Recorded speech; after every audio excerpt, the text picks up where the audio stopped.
اللہ تعالیٰ نے انسان کے ساتھ آزمائشیں رکھی ہیں۔ جس طرح اللہ تعالیٰ کی طرف سے ملنے والی نعمتوں کو قبول کرتا ہے، اسی طرح اس کی طرف سے آنے والی آزمائشوں کو بھی کھلے دل سے اسے قبول کرنا چاہیے۔ اور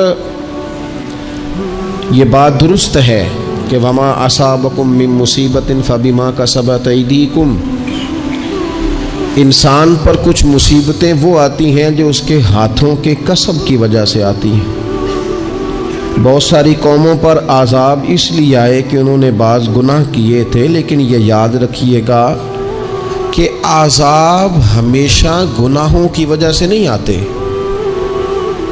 تکلیفیں ہمیشہ گناہوں کی وجہ سے نہیں آتی۔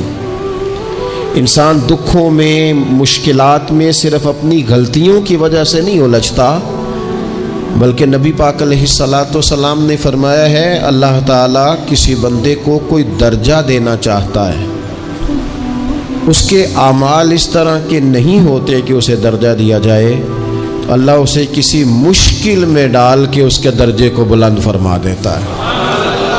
بلندی درجات کے لیے، قرب الہی کے لیے، اللہ تبارک و تعالیٰ کی بارگاہ کی معرفت کے لیے بھی مصائب آتے ہیں۔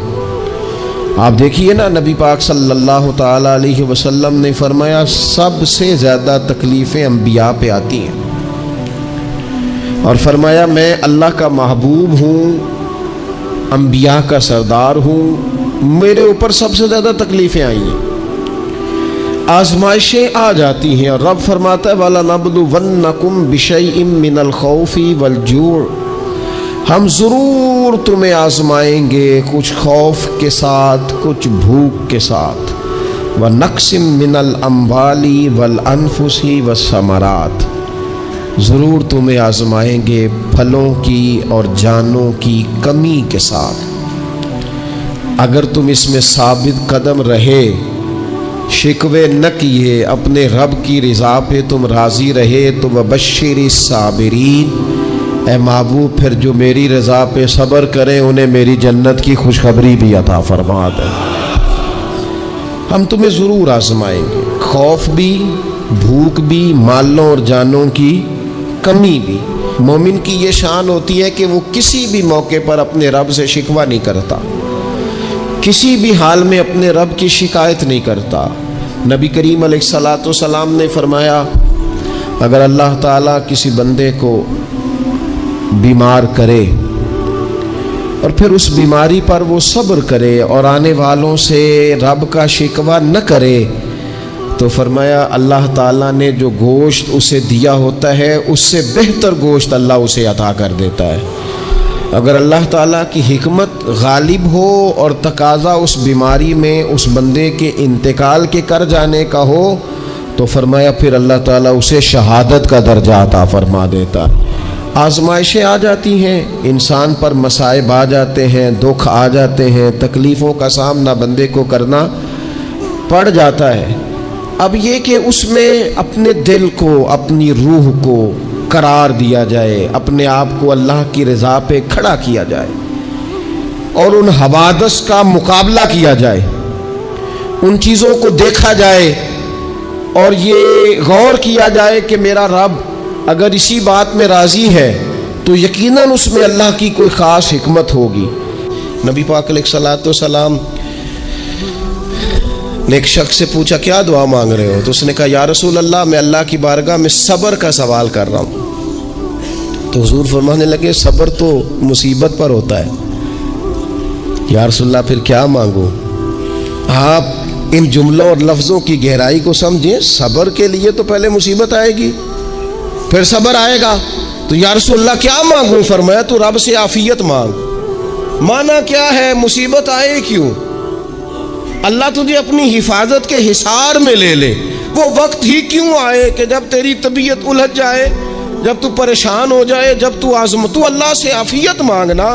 جب تو عافیت مانگے گا تو اگر کبھی مشکل آئے گی بھی نا، تو خدا پھر اپنے فضل سے مشکل سے نکلنے میں رستہ بھی بڑی جلدی عطا فرمائے گا۔ ہمارا یہ مزاج بن گیا ہے کہ ہم اپنے حق میں ایسی چیزوں کا سوال کر رہے ہوتے ہیں جو کئی دفعہ ہمیں مل جائیں تو ہمارا نقصان کریں، قرآن حکیم ایک جگہ پہ اللہ کریم نے فرمایا ہے کہ اگر سب لوگوں کو مال دے دوں تو بغاوت کریں، فساد ہو جائے۔ کیا مانا کہ اپنا نقصان کر بیٹھے لوگ۔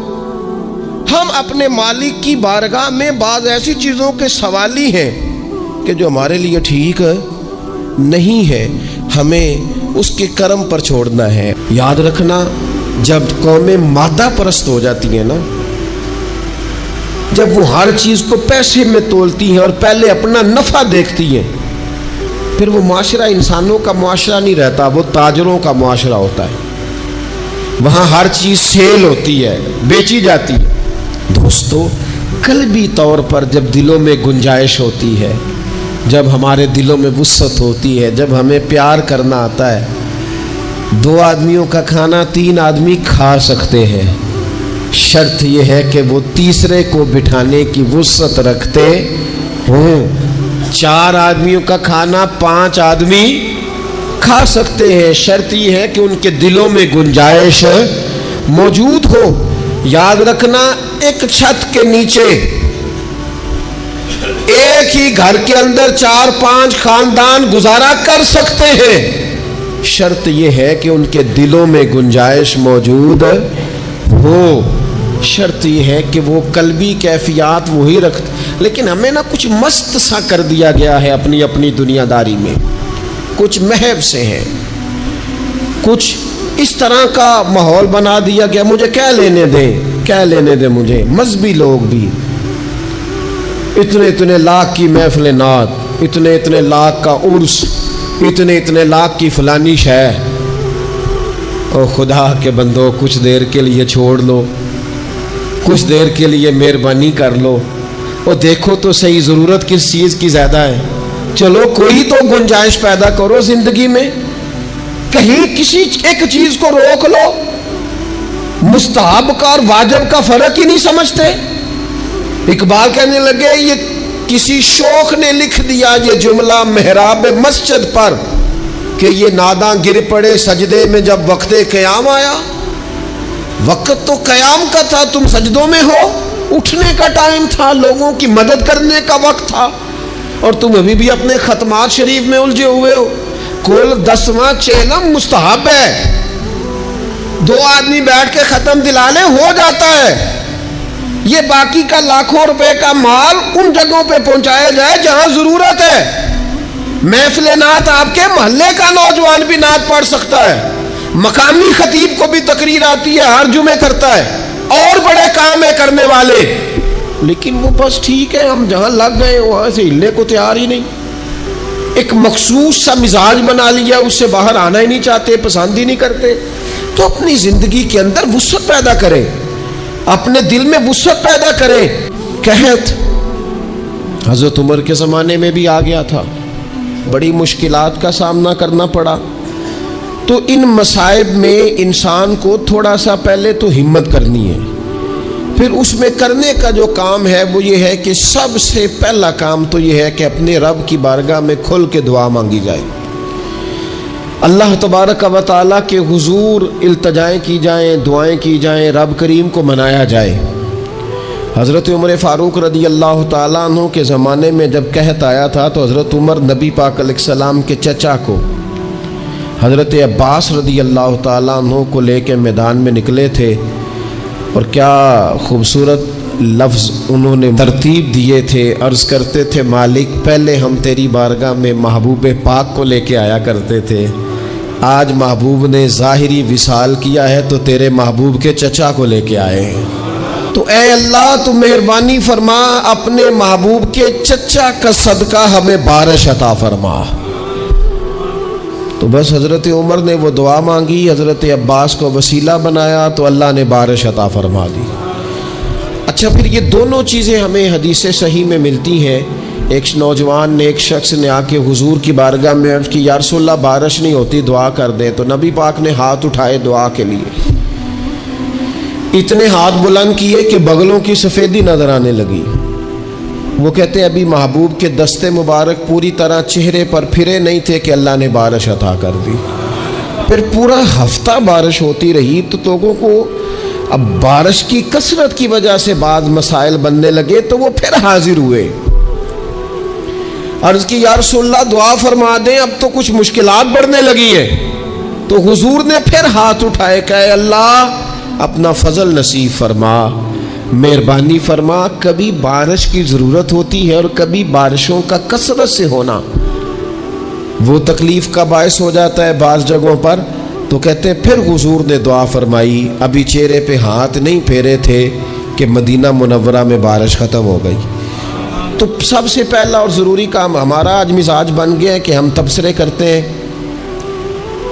سیاست کرتے ہیں، اس پر بیٹھ کر اب ایک اور دور آ گیا ہے، ویڈیو بناتے ہیں، موبائل چلاتے ہیں، جو کہ بہت بڑا امتحان ہے ہمارے لیے کہ صرف 20 منٹ موبائل کو ہاتھ نہ لگائیں، بہت بڑا امتحان ہے۔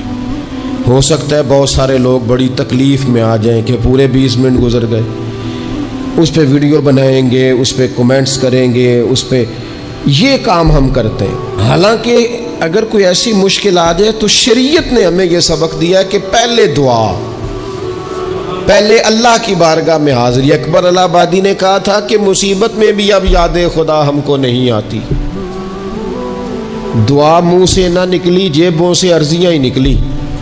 ہم محکموں میں درخواستیں دیتے ہیں لیکن دعا کی طرف بڑھتے بڑا خوبصورت کام ہے۔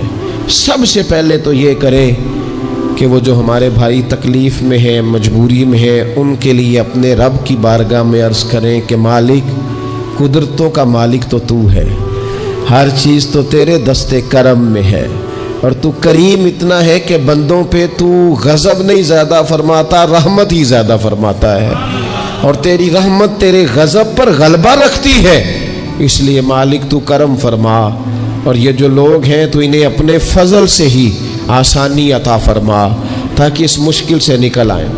جن دنوں قحط آیا تھا نا مکہ مکرمہ مدینہ طیبہ میں حضرت عمر کے زمانے میں، تو حضرت عمر فاروق فرماتے میں نے بغیر گھی کے کبھی کھانا نہیں کھایا تھا، لیکن میں نے قسم اٹھا لی تھی کہ جب تک سب لوگوں کو راشن کھانا میسر نہیں آتا میں بھی گھی نہیں کھاؤں گا۔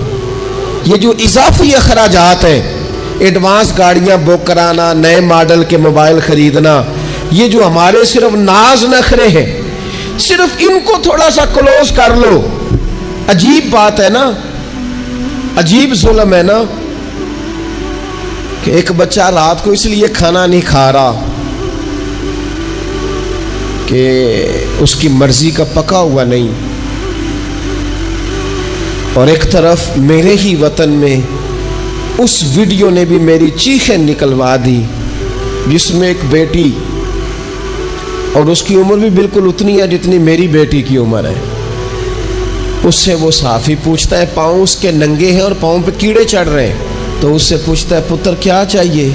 وہ کہتی ہے صرف روٹی کھانی ہے، کوئی مطالبہ نہیں، کوئی مطالبہ نہیں، روٹی دا دکھ نہ پوچھو، یہ روٹی بندہ کھا جا دیجیے، روٹی بندہ کھا جاتی۔